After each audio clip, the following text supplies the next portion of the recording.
ജനങ്ങൾക്ക് പാലക്കാട് നഗരസഭയുടെ പുതുവത്സര സമ്മാനം. നഗരസഭ ഇനി അവധിരഹിത നഗരസഭ.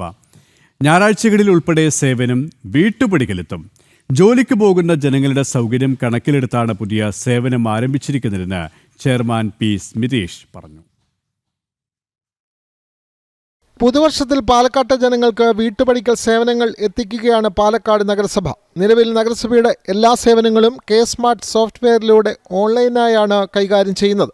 ഇവ അക്ഷയ സെന്ററുകൾ, സിറ്റിസൺ ലോഗിൻ, നഗരസഭ ഫ്രണ്ട് ഓഫീസ് മുഖേനയും ചെയ്തു വരുന്നുണ്ട്.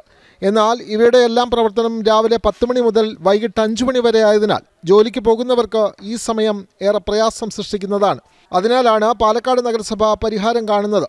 ഇനി മുതൽ ഓൺലൈൻ അപേക്ഷകൾ നൽകുന്നതിനും അവയുടെ സ്റ്റാറ്റസ് അറിയുന്നതിനും നികുതി അടയ്ക്കാനുമായി നഗരസഭയുടെ ഓഫീസിന്റെ സബ് സെന്ററുകളിലൂടെ സാധിക്കും. എല്ലാ ദിവസങ്ങളിലും രാവിലെ 7:30 മുതൽ ഉച്ചയ്ക്ക് 1 മണി വരെയാണ് പ്രവർത്തന സമയമെന്ന് നഗരസഭാ ചെയർമാൻ പി സ്മിതേഷ് അറിയിച്ചു. നഗരസഭയിൽ വന്ന് അപേക്ഷ കൊടുത്ത് ചെയ്യാവുന്ന കാര്യങ്ങൾ ഇപ്പോൾ അക്ഷയയിൽ പോയിട്ട് അപേക്ഷ കൊടുക്കണം. ശേഷം ഫയൽ ഫോളോ അപ്പ് ചെയ്യാൻ വേണ്ടി നഗരസഭയിൽ വരണം. വീണ്ടും സർട്ടിഫിക്കറ്റ് വാങ്ങാൻ വേണ്ടി അക്ഷയയിൽ പോകണം. അത്തരത്തിൽ സിംഗിൾ പോയിന്റ് കിട്ടുന്ന സേവനങ്ങൾ ഇപ്പോൾ 3-4 തവണ ഓഫീസിൽ കയറി ഇറങ്ങേണ്ട സ്ഥിതിയാണ് ജനങ്ങൾക്കുള്ളത്. ഈ ആശയങ്ങളാണ് നമുക്ക് സബ് സെൻറ്റർ എന്തുകൊണ്ട് ആരംഭിച്ചുകൂടാ എന്നുള്ള ചിന്തയിലേക്ക് എത്തിച്ചത്. അത്തരത്തിൽ യാത്ര ചെയ്ത് ഒരു ദൂരത്ത് നിന്ന് വരുന്ന ആളുകൾക്ക് സ്വന്തം വീടിനടുത്ത് തന്നെ നടന്ന് എത്താവുന്ന ഒരു ഓഫീസ് സംവിധാനം സൃഷ്ടിക്കുക ഒന്നാണ് പ്രഥമ പരിഗണന. രണ്ടാമത്തെ പരിഗണന വർക്കിംഗ് ഹവേഴ്സിൽ മാത്രമല്ലാതെ ജോലിക്ക് പോകുന്ന ആൾക്ക് ജോലിക്ക് പോകുന്നതിന് മുൻപായിട്ട് അവിടെ നഗരസഭ ഓഫീസിൽ നിന്ന് സേവനം ലഭ്യമാക്കുക എന്നുള്ളത് കൂടെ പരിഗണനയിൽ വെച്ചുകൊണ്ടാണ് നമ്മൾ 7 മണി മുതൽ 1 മണി വരെ ഇതിൻ്റെ ഓഫീസ് സമയം ക്രമീകരിച്ചിട്ടുള്ളത്. വർക്ക് അറേഞ്ച്മെന്റിന്റെ ഭാഗമായി അവധി ദിനങ്ങളിലും സേവനം സബ് സെന്ററുകളിൽ നിന്നും പൊതുജനങ്ങൾക്ക് ലഭിക്കും.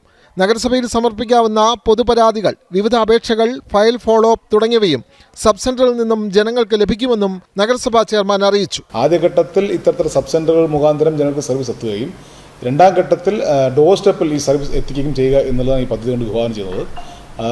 അതിന് പുറമെ അവധി ദിവസങ്ങൾ എങ്ങനെ പ്രയോജനകരമാക്കാം എന്നുള്ള ചിന്തയിൽ നിന്നാണ് സൺഡേസിലും പൊതു അവധി ദിവസങ്ങളിലും നമ്മൾ ഈ ഓഫീസ് പ്രവർത്തിപ്പിക്കാനുള്ള തീരുമാനം എടുത്തിട്ടുള്ളത്. 3ാം തവണയും അധികാരത്തിൽ കയറുന്നതിന് പിന്നാലെയാണ് ജനോപകാരപ്രദമായ പദ്ധതിയുമായി BJPയുടെ നേതൃത്വത്തിലുള്ള നഗരസഭ മുന്നോട്ട് വരുന്നത്.